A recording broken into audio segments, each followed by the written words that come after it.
अस्सलाम वालेकुम स्टूडेंट। हमारी इस असाइनमेंट में जो हमें पहला क्वेश्चन दिया गया है वो है right assembly code for a 2 address and 3 address machines to evaluate a given expression. मतलब हमें एक एक्सप्रेशन दिया हुआ है और हमने इसको एवेल्यूएट करना है मशीन कोड की शक्ल में। तो आइए स्टूडेंट देखते हैं कि इसको किस तरह से एवेल्यूएट करना है और इसका हमें क्या रिज़ल्ट हासिल होता है। जी स्टूडेंट, 3 एड्रेसेस में हम इसको कैसे लिखेंगे। सबसे पहले जो हमारी कमांड वो है कि हमने x का स्केल फाइंड आउट करना है। तो x का स्केल फाइंड आउट करने के लिए हमने एक वेरिएबल लिया और उस वेरिएबल का नाम रखा a और हमने कहा कि a में x और को x से मल्टीप्लाई करा के स्टोर करवा दो, यानी x का स्केल जो है वो a में स्टोर करवा दो। इस तरह नेक्स्ट जो स्टेप है उसमें हमने लिखा कि b जो है उसमें स्टोर करवा दो क्या 3 को अगर आप मल्टीप्लाई करा दो x के साथ तो उसकी वैल्यू को b में स्टोर करवा दो। नेक्स्ट स्टेप में हमने कहा कि जी मल्टीप्लाई करा दो सी बी और वाई की वैल्यू को और उसे स्टोर करवा दो सी के अंदर। तो हमने कहा जी बी और वाई की वैल्यू को स्टोर करवा दो सी के अंदर।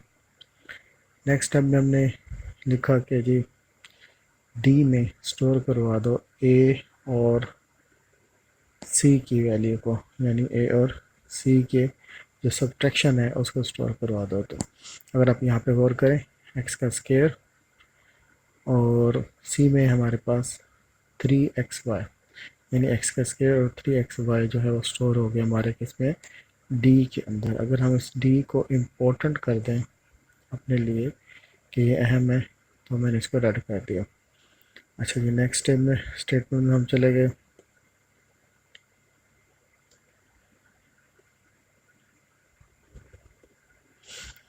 डिवीज़न कर दो और उसे स्टोर करवा दो ई के अंदर। डिवीज़न किसकी कर दो, एक्स की वाई के साथ, और उसे स्टोर करवा दो ई के अंदर। ठीक हो गया, यानी ये वाला अमल हो गया। उसके बाद नेक्स्ट हमने कहा जी मल्टीप्लाई करा दो और उसे स्टोर करवा दो एफ़ के अंदर। मल्टीप्लाई करा दो और किसको, 2 को ई के साथ। ई में एक्स और वाई की डिवीज़न मौजूद है तो ये पूरा सेट हो जाएगा कंप्लीट। तो उसको स्टोर करवा दो कहाँ पे, एफ़ के अंदर, यानी ई मल्टीप्लाई बाय 2। नेक्स्ट स्टेप में हम आए जहाँ पे हमने कहा जी जमा करवा दो और उसको स्टोर करवा दो जी के अंदर। किस किस को जमा करवा दो, एफ़ को जमा करवा दो। एफ़ तो हमारा ये है, ठीक हो गया। और डी जो है उसको जमा करवा दो। तो डी जो है हमारा वो ये है।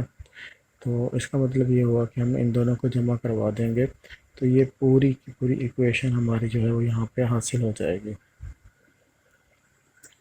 इस तरह से।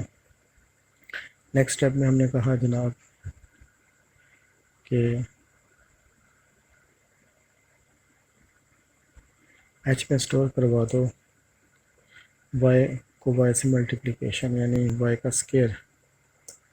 तो एच में वाई का स्केयर स्टोर हो गया। अब क्योंकि सारी इक्वेशन हमारी कंप्लीट हो चुकी है, एवेल्यूएट हो चुकी है, तो अब हमने जी के अंदर इस सारी इक्वेशन को स्टोर करवाना है क्योंकि फाइनली तो रिज़ल्ट हमारा जी ही में आना है। तो फाइनल जो रिज़ल्ट है वो हमारा जी में आ गया। तो ये देखें स्टूडेंट, हमारा जो फाइनल रिज़ल्ट है वो जी में स्टोर हो गया। इस तरह हमने 3 एड्रेसेस मशीन के ज़रिए अपनी जो मशीन कोड था उसको एवेल्यूएट किया और हल किया। अब सेम हम इसी को सॉल्व करते हैं 2 एड्रेसेस के साथ। जी स्टूडेंट, 2 एड्रेसेस के साथ हम इसको सॉल्व करते हैं। 2 एड्रेसेस में ये होता है कि आपको वेरिएबल पहले डिक्लेयर करवाना पड़ता है और उसके लिए हम कमांड इस्तेमाल करते हैं लोड के नाम से। तो जी हमारा एक वेरिएबल है और उसे हमने लोड किया और उसमें वैल्यू पुट कर दी एक्स की। अब एक्स की वैल्यू को स्केयर चाहिए था तो हमने मल्टीप्लाई ऑफ एक्स को दोबारा जी में स्टोर करवा दिया, हमें एक्स का स्केयर हासिल हो गया। अब हमने ए लिया और उसमें एक्स की वैल्यू को पुट कर दिया क्योंकि अब हमें क्या चाहिए 3x बाय ए को लोड किया और उसमें एक्स की वैल्यू को पुट किया और मल्टीप्लाई करा दिया ए की वैल्यू को वाई के साथ और मल्टीप्लाई करा दिया ए की वैल्यू को 3 के साथ। तो हमें 3x बाय हासिल हो गया। फिर हमने क्या किया, इसको सब्ट्रैक्ट कर लिया सब्ट्रैक्ट करने के लिए z, हमारा जो पहला वेरिएबल है z, उसमें से हमने माइनस कर दिया a को। a में हम देखें तो 3x y की वैल्यू मौजूद है, जबकि z में हमारे पास x के स्क्वायर की वैल्यू मौजूद है। तो हमने इसको सब्ट्रैक्ट करके यहाँ पे दोबारा z में ही z में डाल दिया। लोड करके c की वैल्यू को लोड किया और एक वेरिएबल लिया x की वैल्यू के लिए, डिवीजन की cy डिवाइड किया, cy डिवाइड में x और y की डिवीजन आ गई, क्योंकि c में क्या है x की वैल्यू और डिवाइड कर रहा है कौन, y।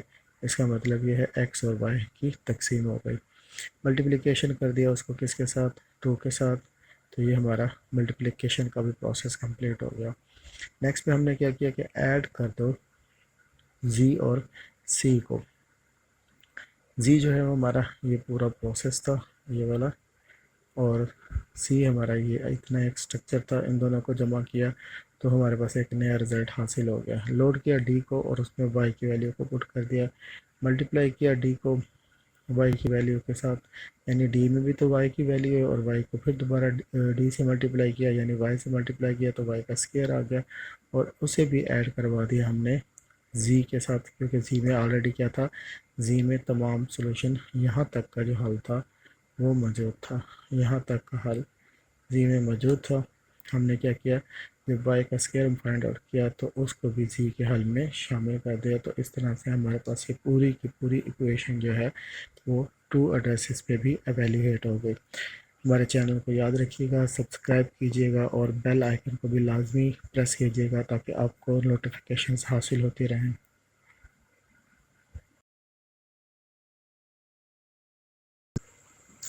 जी स्टूडेंट, क्वेश्चन नंबर 2 जो हमें दिया गया वो ये है कि for the above given expression calculate the time required to execute the code for a 2 address and the 3 address machines for considering the following parameters।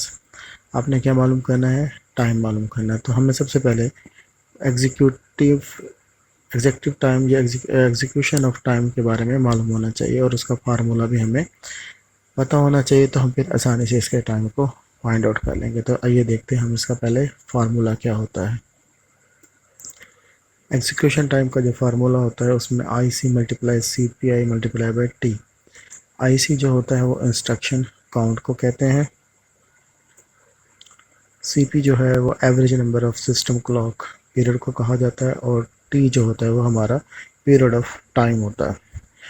तो इस वक्त हमारे पास सी पी आई भी मौजूद है और हमारे पास प्रोसेसर फ्रीक्वेंसी भी मौजूद है। हमने यहाँ से पीरियड ऑफ टाइम मालूम करना है, और आईसी तो हमें मालूम होता है कि ट्रू एड्रेस का जो आईसी होता है वो 3.0 होता है, 13.0 जो होता है उसका आईपी होता है।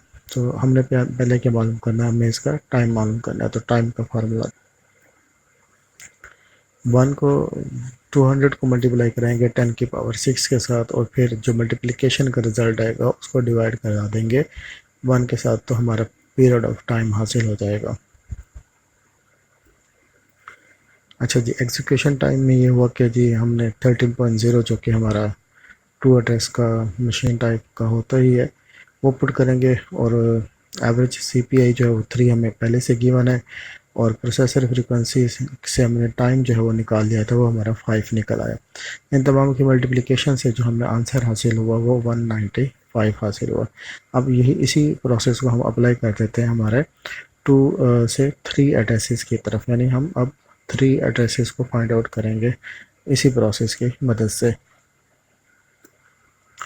अच्छा, ये 3 एड्रेसेस मशीन के अंदर आप देखेंगे कि यहाँ पे हमें जो फ्रीक्वेंसी दी गई थी वो 250 मेगाहर्ट्ज़ थी, वहाँ से हमने जो है वो टाइम निकाला वो हमारा 4 आंस निकला, और हमने एग्जीक्यूशन टाइम में इसको पुट किया 9.0 होता है इसका, और सीपीआई हमें 5 पहले से दिया गया, उसे 4 से मल्टीप्लाई किया तो हमारा ये 180 आ गया।